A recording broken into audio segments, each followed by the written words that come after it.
ओम श्री गणेशाय नमः। आज हम कर रहे हैं श्री शिव महापुराण के रुद्र संहिता के अध्याय 14 जो द्वितीय खंड सती खंड से लिया गया है, उसका अध्ययन व श्रवण, जिसे सुनने से पहले करते हैं भगवत नाम की माला। श्रीमन नारायण नारायण हरि हरि, भजमन नारायण नारायण हरि हरि। तेरी लीला सबसे न्यारी न्यारी हरि हरि। ओम नमः शिवाय शिवजी सदा सहाय। ओम नमः शिवाय शिवजी सदा सहाय। ओम नमः शिवाय शिवजी सदा सहाय। इस अध्याय में हम सुनेंगे दक्ष की 60 कन्याओं का विवाह। दक्ष और वरुणी के यहाँ देवी शिवा का अवतार। दक्ष द्वारा उनकी स्तुति तथा सती के सद्गुणों एवं चेष्टाओं से माता पिता की प्रसन्नता। ब्रह्मा जी कहते हैं, देवर्षे, इसी समय दक्ष के इस बर्ताव को जानकर मैं भी वहां आ पहुंचा और पूर्ववत उन्हें शांत करने के लिए सांत्वना देने लगा। तुम्हारी प्रसन्नता को बढ़ाते हुए मैंने दक्ष के साथ तुम्हारा सुंदर स्नेहपूर्ण संबंध स्थापित कराया। तुम मेरे पुत्र हो, मुनियों में श्रेष्ठ और संपूर्ण देवताओं के प्रिय हो, अतः बड़े प्रेम से तुम्हें आश्वासन देकर मैं फिर अपने स्थान पर आ गया। तदंतर प्रजापति दक्ष ने मेरी अनुनय के अनुसार अपनी पत्नी के गर्भ से 60 सुंदरी कन्याओं को जन्म दिया और आलस्य रहित हो धर्म आदि के साथ उन सब का विवाह कर दिया। मुनीश्वर, मैं उसी प्रसंग को बड़े प्रेम से कह रहा हूँ, तुम सुनो। मुने, दक्ष ने अपनी 10 कन्याएं विधि पूर्वक धर्म को ब्याह दी, 13 कन्याएं कश्यप मुनि को दे दी और 27 कन्याओं का विवाह चंद्रमा के साथ कर दिया। भूत या बहुपुत्र अंगिरा तथा कृशाश्व को उन्होंने 2-2 कन्याएं दी और शेष 4 कन्याओं का विवाह ताक्षर्य या अरिष्टनेमी के साथ कर दिया।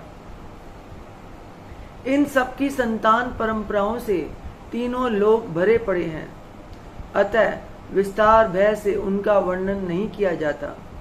कुछ लोग शिवा या सती को दक्ष की ज्येष्ठ पुत्री बताते हैं, दूसरे लोग उन्हें मझली पुत्री कहते हैं तथा कुछ अन्य लोग सबसे छोटी पुत्री मानते हैं। कल्प भेद से ये तीनों मत ठीक हैं। पुत्र और पुत्रियों की उत्पत्ति के पश्चात पत्नी सहित प्रजापति दक्ष ने बड़े प्रेम से मन ही मन जगदम्बिका का ध्यान किया, साथ ही गद वाणी से प्रेम पूर्वक उनकी स्तुति भी की। बारंबार अंजलि बांध नमस्कार करके वे विनीत भाव से देवी को मस्तक झुकाते थे। इससे देवी शिवा संतुष्ट हुई और उन्होंने अपने प्रण की पूर्ति के लिए मन ही मन यह विचार किया कि अब मैं वीरणी के गर्भ से अवतार लूं। ऐसा विचार कर वे जगदम्बा दक्ष के हृदय में निवास करने लगी। मुनिश्रेष्ठ, उस समय दक्ष की बड़ी शोभा होने लगी। फिर उत्तम मुहूर्त देखकर दक्ष ने अपनी पत्नी में प्रसन्नता पूर्वक गर्भाधान किया। तब दयालु शिवा दक्ष पत्नी के चित्त में निवास करने लगी। उनमें गर्भ धारण के सभी चिन्ह प्रकट हो गए। तात उस अवस्था में वीरणी की शोभा बढ़ गई और उसके चित्त में अधिक हर्ष छा गया। भगवती शिवा के निवास के प्रभाव से वीरणी महामंगल रूपिणी हो गई। दक्ष ने अपने कुल संप्रदाय, वेद ज्ञान और हार्दिक उत्साह के अनुसार प्रसन्नता पूर्वक पुष्पवन आदि संस्कार संबंधी श्रेष्ठ क्रियाएं संपन्न की। उन कर्मों के अनुष्ठान के समय महान उत्सव हुआ। प्रजापति ने ब्राह्मणों को उनकी इच्छा के अनुसार धन दिया। उस अवसर पर वीरणी के गर्भ में देवी का निवास हुआ जानकर श्री विष्णु आदि सब देवताओं को बड़ी प्रसन्नता हुई। उन सब ने वहां आकर जगदम्बा का स्तवन किया और समस्त लोगों का उपकार करने वाली देवी शिवा को बारंबार प्रणाम किया।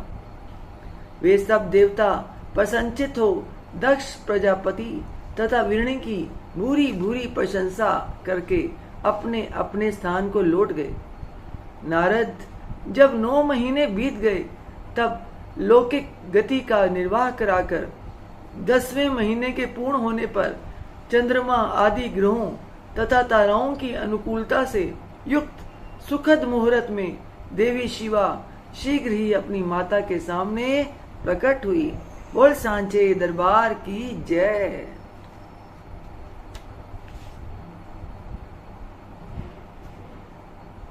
उनके अवतार लेते ही प्रजापति दक्ष बड़े प्रसन्न हुए और उन्हें महान तेज से देदीप्यमान देख उनके मन में यह विश्वास हो गया कि साक्षात वे शिवा देवी ही मेरी पुत्री के रूप में प्रकट हुई हैं। उस समय आकाश से फूलों की वर्षा होने लगी और मेघ जल बरसाने लगे। मुनीश्वर सती के जन्म लेते ही संपूर्ण दिशाओं में तत्काल शांति छा गई। देवता आकाश में खड़े हो मांगलिक बाजे बजाने लगे। अग्निशालाओं की बुझी हुई अग्नियां सहसा प्रज्वलित हो उठी और सब कुछ परम मंगल में हो गया। वीरणी के गर्भ से साक्षात जगदम्बा को प्रकट हुई देख दक्ष ने दोनों हाथ जोड़कर नमस्कार किया और बड़े भक्ति भाव से उनकी बड़ी स्तुति की। बुद्धिमान दक्ष के स्तुति करने पर जगन माता शिवा उस समय दक्ष से इस प्रकार बोली जिससे माता वीरणी ना सुन सके। देवी बोली, प्रजापते, तुमने पहले पुत्री रूप में मुझे प्राप्त करने के लिए मेरी आराधना की थी। तुम्हारा वह मनोरथ आज सिद्ध हो गया। अब तुम उस तपस्या के फल को ग्रहण करो। उस समय दक्ष से ऐसा कहकर देवी ने अपनी माया से शिशु रूप धारण कर लिया और शैशव भाव से प्रकट करती हुई वे वहां रोने लगी। उस बालिका का रोदन सुनकर सभी स्त्रियां और दासियां बड़े वेग से प्रसन्नता पूर्वक वहां आ पहुंची। असिक्री की पुत्री का अलौकिक रूप देख कर उन सभी स्त्रियों को बड़ा हर्ष हुआ। नगर के सब लोग उस समय जय जयकार करने लगे। गीत और वाद्यों के साथ बड़ा भारी उत्सव होने लगा। पुत्री का मनोहर मुख देखकर सबको बड़ी ही प्रसन्नता हुई। दक्ष ने वैदिक और कुलोचित आचार का विधि पूर्वक अनुष्ठान किया। ब्राह्मणों को दान दिया और दूसरों को भी धन बांटा। सब और यथोचित गान और नृत्य होने लगे। भांति भांति के मंगल कृत्यों के साथ बहुत से बाजे बजने लगे। उस समय दक्ष ने समस्त सद्गुणों की सत्ता से प्रशंसित होने वाली अपनी उस पुत्री का नाम प्रसन्नता पूर्वक उमा रखा।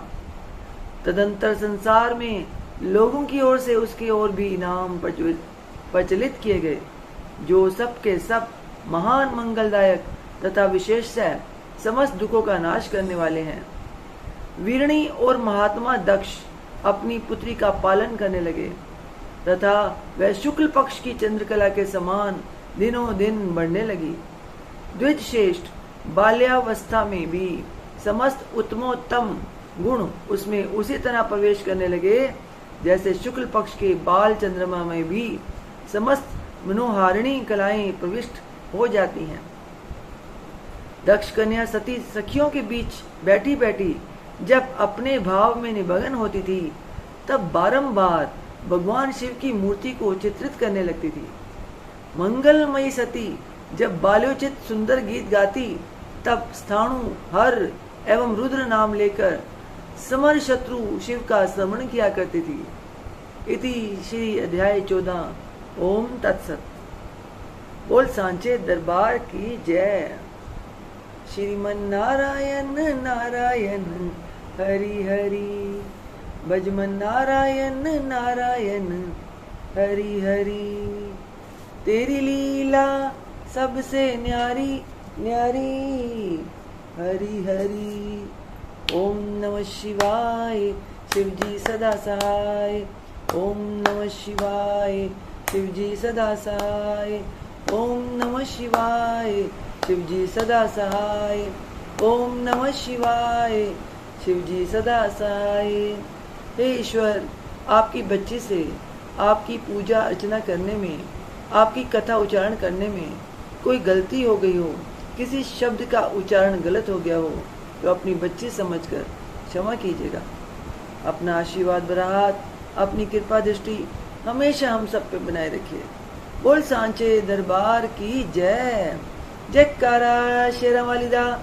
बोल सांचे दरबार की जय। जयकारे वाले नो मिठिया मुरादा। बोल सांचे दरबार की जय। जय माता दी, जय माता दी, जय माता दी।